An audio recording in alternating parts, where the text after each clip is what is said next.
Estamos de volta depois de uma aula top de quiz revisional. A gente está junto aqui para fazer uma revisão. Claro que essa revisão vai ser assim, bem, né? Porque foram muitos assuntos. Muitos né? assuntos. A gente focou aí nos principais, como foi falado na aula, e a gente traz para vocês mais uma oportunidade de recordar os assuntos. Vamos lá? E o terceiro ano já estava sentindo falta do quiz, né? É verdade. Não teve quiz para eles, não teve quiz durante as aulas. Era aula, Enem, Enem, aula, aula, Enem, Enem, aula. De fato. Vamos junto então, aula de número 23.2. Quiz revisional, e a gente reviu primeiro, regra de três simples, né? A gente viu que o sistema é importante a gente identificar se ela é direta ou inversa. Se for direta, multiplica cruzado. Se for inversa, multiplica direto, na linha. Isso, pronto. E aí, o detalhe importante, tá? Você primeiro organiza os elementos, organiza os números direitinho lá na tabela, verifica qual é a grandeza que está em questão, coloca uma grandeza abaixo da outra, bem organizado. Depois daí, você vai fazer essa análise. É diretamente ou é inversamente proporcional? Para quem não lembra como faz, é só você analisar o problema. Se eu aumentar essa grandeza, o que vai acontecer com a outra? E aí são situações do nosso dia a dia. Se a outra aumentar junto, diretamente. Se a outra diminuir, aí é inversamente proporcional. Beleza, e vamos lá para as queridinhas da estatística, né? As medidas de tendência central, onde a gente tem moda, média e mediana. Na moda, o valor que mais se repete, deixa eu pegar um vermelho, o valor que mais se repete é a moda, né? Facinho, não precisa calcular nada, é só observar, só olhar. A mediana, existem duas situações, número de elementos par, número de elementos ímpar. Se o número de elementos for ímpar, a gente vai colocar em ordem e pegar o número do meio. Que nem Já o caso é a aqui. mediana. Já é a mediana. Se o número de elementos for par, do mesmo jeito, coloca em ordem, mas agora precisamos fazer a média dos valores centrais. Tá? Simples assim. E a a média média aritmética que é fazemos... só somar todo mundo e dividir pela quantidade de números que eu somei. Tendo números repetidos demais, ao invés de somar todos, eu posso verificar quantas vezes repetiu cada número e faço a média ponderada, onde eu multiplico o número pela quantidade de vezes que ele apareceu, o número vezes a quantidade de vezes que ele apareceu e divido pela quantidade total de elementos que eu tenho na minha sequência. Isso mesmo, a ponderada vai só facilitar quando a gente tem uma quantidade grande de situações, né? Beleza? Beleza. Vamos falar um pouquinho do cálculo de áreas e depois do cálculo de volume dos prismas. No cálculo de áreas, cada figura tem o seu. Claro que tem umas que são muito semelhantes, né? Por exemplo, né? Retângulo e quadrado é lado vezes lado, só que no retângulo os lados são diferentes. No círculo, é o nosso amigo πr é o quadrado, né? Beleza. E aí é importante fazer a conexão, tá? Entre área, lado e perímetro, porque de repente, numa situação problema, ele pode te dizer qual é a área de uma certa figura e pedir o perímetro. Ou ele pode te dar o perímetro e pedir a área. Então você tem que saber que, para eu calcular área ou perímetro, eu tenho que ter o tamanho do lado. Se ele me der a área, eu uso a fórmula para desfazer a área e achar o lado. Se ele me der o perímetro, a mesma situação. Aí o triângulo a gente vai dividir por 2, né? Assim como no losango, é claro. E o nosso trapézio tem uma situação um pouquinho mais diferente, tá? Vamos de prisma, vamos falar de volume agora? O prisma, ele tem algumas características principais, né? Ele tem duas bases iguais, ele tem altura, né? Independente de ser reto ou oblíquo. Vai ter aresta da base, vai ter aresta lateral, né? Nós vamos ter os vértices, algumas coisas são importantes de levar em consideração. O nome, quem define é a base, se a base é um triângulo, triangular, base pentágono, pentagonal, e assim por si só, a gente já vai identificando os nomes aí deles, tá? E o cálculo da área total, é só você abrir a caixinha e calcular a área de cada uma das figuras. Planificar, né? Isso. E o volume, a área da base vezes a altura. Se tiver duas bases, serve para o prisma e para o cilindro.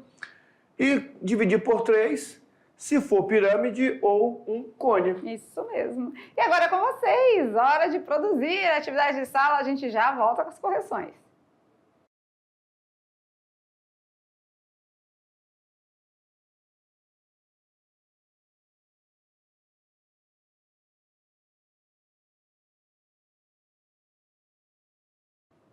Já voltamos, é isso aí, vamos de correções? Vamos. Corrigindo todas, vamos lá? Questão de número 1, tirando as dúvidas. A pergunta é... Uma equipe de operários, trabalhando 8 horas por dia, realizou determinada obra em 20 dias. Se o número de horas de serviço for reduzida para 5 horas, em que prazo essa equipe fará o mesmo trabalho? Então agora nós temos uma situação onde nós tínhamos 8 horas de trabalho por dia e foi feito um serviço em 20 dias. Se as horas forem para 5, vai demorar quanto tempo? Vamos fazer a tabelinha? Bora. Bora lá? Vamos lá então, beleza. Então, montando a tabelinha, a gente tem horas, né, trabalhadas e dias, né, realizou determinado serviço em, então, horas e dias, podemos considerar, né, uma equipe de operários, independente de quantos, não está falando, trabalhando 8 horas por dia, essa equipe vai levar, né, realizou ou já fez, né, a determinada atividade em 20 dias. O número de horas de serviço foi reduzido para 5. Então, o que aconteceu? Reduziu o número de horas trabalhadas por dia. O que vai acontecer com os dias? Ah, vai aumentar. Vai aumentar, né? X, então diminuiu aqui, vai aumentar aqui, né? O que aconteceu, então? Ela é inversa? Inversamente Inversa, proporcional. né? Se é inversa, já está invertido, a gente multiplica na linha. Então, a gente vai fazer 5 vezes x, 5x. E 20 vezes 8, né? 2 vezes 8, 16, acrescenta um zero. Beleza? Tá multiplicando, passa dividindo, 160 dividido por 5 vai ser o total de dias que a gente vai precisar, né, essa equipe de operários para realizar esse trabalho, já que agora o número de horas foi reduzido. 160 dividido por 5... vai dar 32. 32, beleza, 32 dias. Certinho? Certinho. Alternativa correta, letra C.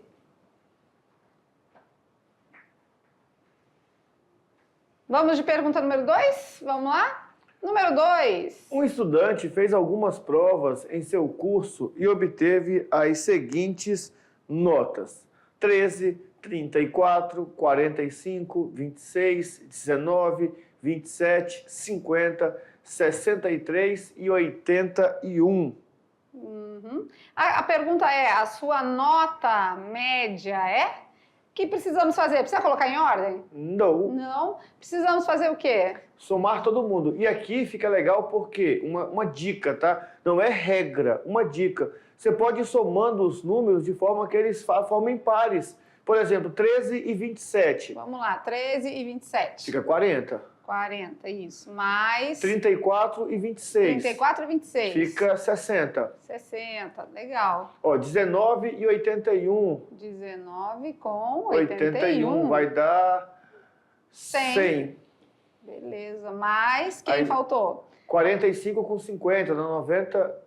Aham, Né? é, pode ser, 95. né? 95. E aí sobrou 63. 63. Já diminuiu, né? Ficou melhor, mais fácil. né? Quantos elementos? 1, 2, 3, 4, 5, 6, 7, 8, 9. Precisamos dividir por 9, né? Isso é a nossa média aritmética. Aí, ó, 40 com 60 com 100 dá 200. 200. Com 95, 295. Só basta somar. 298, 208, 258. 258 é a nossa soma total. Isso. Claro que isso é um jeito de fazer. Você poderia fazer de acordo com a sua afinidade, tá? Que aí somando todo mundo na sequência aí dá no mesmo jeito. Dá certinho do mesmo jeito, tá certo? Beleza. Beleza? 258 dividido por 9, a nossa média aritmética das notas das provas dessa pessoa num curso é de? 63, né? Ali, 63. Não, deu 300, é 358. Ah, sim. Vamos arrumar aqui. Porque então. 295. É, nós já isso. tinha 200, né? Aham. Não podia ser 200 mesmo. 358 dividido por 9. Por 9. 40 mais 60, 100 mais 100 já tinha 39,8. 39,8. Pode dar número decimal? Pode. Com certeza. Sem Claro problema que, vai, algum. claro que a gente vai escutar. Professor, arredonda para 4 ou para 6, né? Vamos pedir para arredondar para 6 ali, né? Porque 4 vai ficar muito ruim. 4 não, 40, né? É, já ia dizer 39 para 4. É, porque é 40. 4, 40 é a mesma nota. É, as notas não foram lá essas coisas, né? Teve notas muito baixas. Aí depende também de cada situação. Vamos para a pergunta de número 3? Vamos Bora. lá?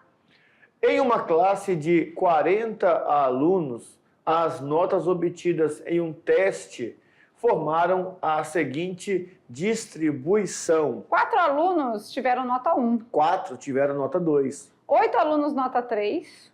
1 aluno nota 4.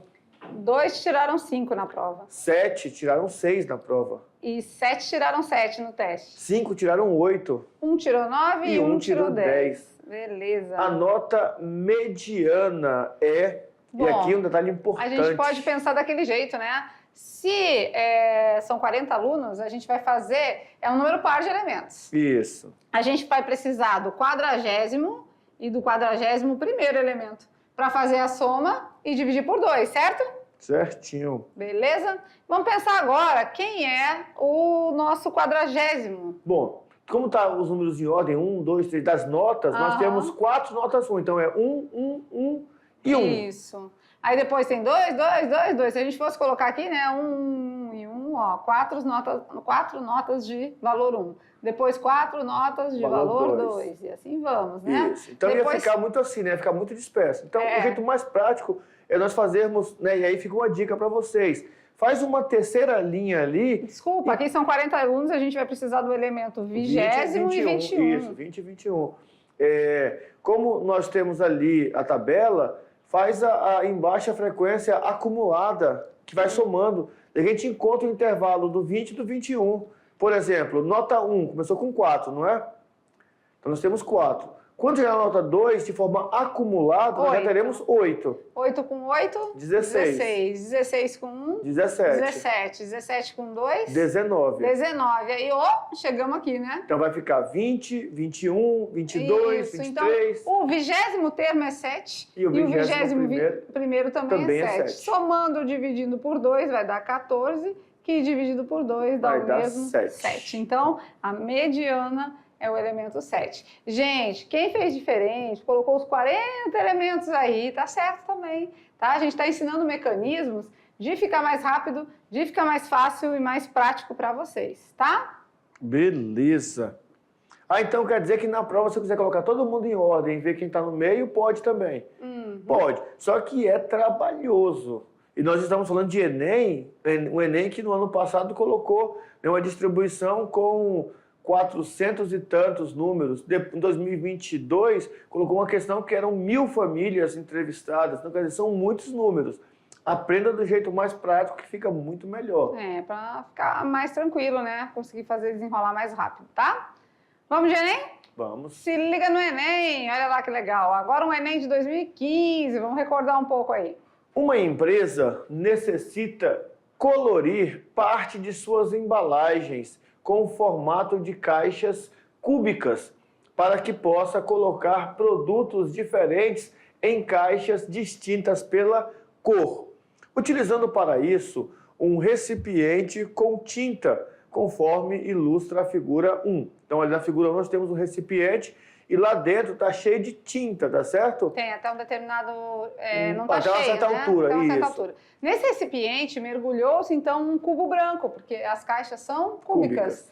Mergulhou-se, então, um cubo branco, como mostra a figura 2, né?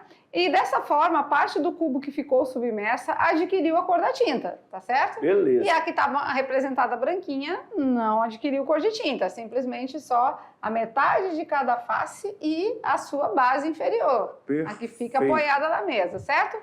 Com base nisso, a pergunta é: qual é a planificação desse cubo após ele ter sido submerso naquele cilindro com tinta? Legal, cara. Que questão boa. Só de observação. Essa aqui a gente tem um tempinho bom aí só para observar. E o raciocínio lógico, né? E a questão do raciocínio lógico também é fundamental. Uma coisa interessante da gente falar com eles aqui, ó, é planificação. Vocês viram? Questão do Enem, só trabalhando planificação. Mas é claro que ele não vai pedir para você, o Enem não vai pedir para você descobrir qual é a planificação de um cubo, né? Que aí a gente já sabe que são 6 faces quadradas. Isso. Beleza, até aí, tudo bem? ele vai sempre aderir a uma história, né, E aqui eu já estou vendo brincando com os números. Ele vai discorrer aqui, trazer, né, toda uma historinha, um texto, e vai enfeitar um pouco para você ter um pouquinho mais de gabarito aí na hora da resolução. E eu já estou vendo também uma outra questão que pode ser que caia na prova, nesse mesmo nível, de que tanto de tinta eu posso colocar no recipiente cilíndrico para que eu possa mergulhar completamente o cubo e a tinta não extravase, não derrame. Não derrame. Aí vai trabalhar com o volume dos sólidos, calcula o né? volume do cubo, calcula o volume do que tem lá. Até porque a tinta é líquido, a gente trabalha com capacidade e volume ao tempo todo, né? Legal. Mas na lógica aqui, ó. Dá uma olhada. Aqui nós temos, são 5 alternativas, como sempre, né? 2 nessa página e 3 nessa. Legal? Perfeito. Tá. Para começo de conversa, professora Lúcia, o que eu analiso de começo? Temos uma face, a face de cima, toda branquinha, ela não mergulhou. Não mergulhou. Então tem uma face quadrada inteira branca. E ela está rodeada com as partes brancas também. Então meio a meio. Então, não, mas de começo assim a gente percebe que a face de cima ficou toda branca e a face de baixo ficou toda pintada. Toda pintada. Então nós precisamos de uma planificação que tenha um quadrado todo branco e um quadrado todo pintado. A letra A já não tem.